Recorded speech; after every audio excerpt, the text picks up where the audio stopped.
Bonjour, alors vous êtes certainement sur le point de commander un Ego Stardust chez Liberty Sig.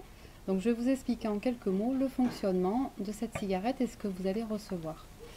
Alors tout d'abord, vous aurez cet étui qui est rigide et très pratique pour le transport.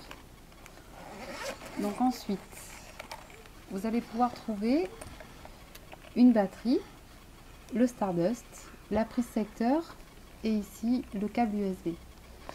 Alors, pour le fonctionnement de votre cigarette, c'est très simple. Votre batterie est déjà chargée d'usine, donc vous allez pouvoir l'utiliser tout de suite. Après, vous allez vous rendre compte qu'en appuyant sur ce petit bouton, rien ne se passe, ça veut dire que votre batterie est en veille.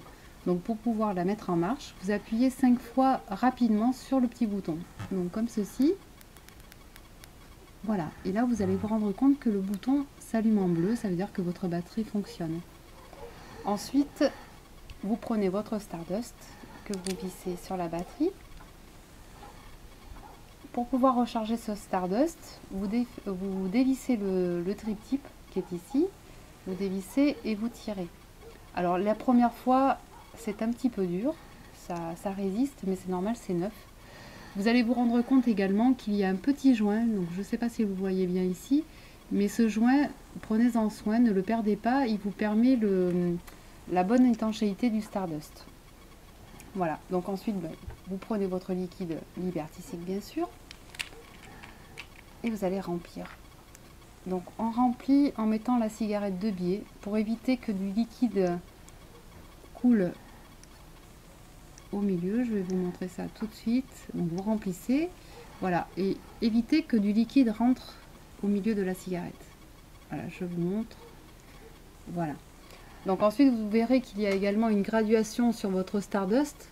Donc quand vous remplissez le Stardust de liquide, ne dépassez pas cette graduation, ne dépassez pas en fait la partie blanche du Stardust, ça vous évitera de vous retrouver avec du liquide dans la bouche qui n'est pas forcément agréable. Donc ensuite vous remettez le drip tip, vous revissez, voilà. Et là, il n'y a plus qu'à vapoter.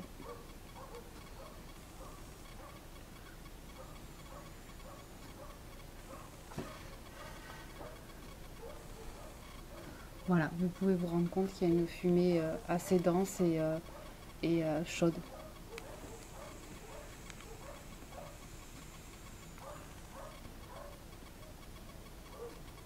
Voilà.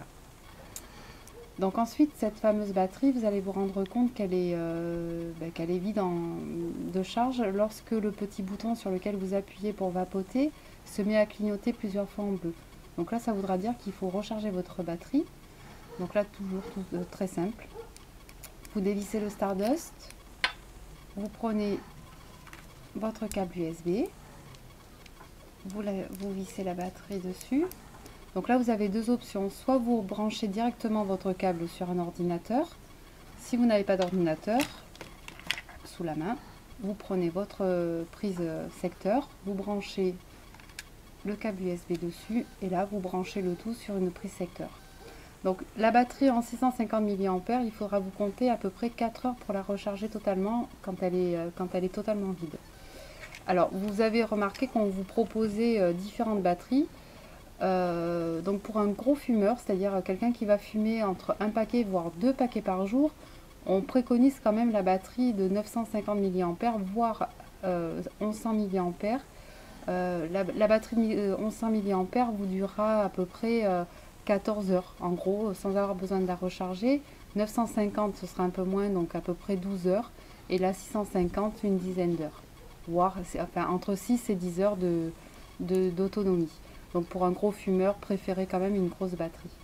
Ensuite pour l'entretien, eh bien écoutez, c'est comme toutes les cigarettes électroniques, elles en ont besoin. Donc moi ce que je fais une fois par jour, voire une fois tous les 2 jours, je nettoie ma batterie et mon Stardust. Donc je prends un papier absorbant ou un coton-tige imbibé d'alcool et je nettoie l'intérieur de ma batterie, c'est-à-dire le pas de vis et l'intérieur. Vous mettez un petit coton dedans et voilà, vous nettoyez. Vous faites pareil avec votre Stardust. Voilà, ça évite qu'il s'encrasse et donc ça favorise le bon fonctionnement. et la durée de vie de votre batterie, de votre Stardust. Donc ce fameux Stardust, quand il est vide de liquide, bah, vous rechargez évidemment. Et le jour où vous avez envie de changer de goût de liquide, ce que vous pouvez faire, c'est que vous prenez votre Stardust, vous dévissez toujours ce fameux tri-tip, comme ceci, et vous le passez sous l'eau tiède, voire chaude. Donc vous passez 3-4 fois, vous remplissez d'eau chaude, vous videz, vous recommencez l'opération à peu près 5 fois, et vous le mettez à sécher. Donc après vous pouvez le laisser sécher tranquillement si vous avez un autre Stardust. Autrement vous pouvez utiliser aussi un sèche-cheveux pour accélérer l'assèchement. Et là vous pouvez repartir sur un liquide avec un goût différent sans avoir le goût de l'ancien liquide. Voilà, en gros tout ce que je pouvais vous dire sur cette cigarette qui est quand même facile d'utilisation. Donc écoutez, moi je vous souhaite une bonne vapote et je vous dis à bientôt.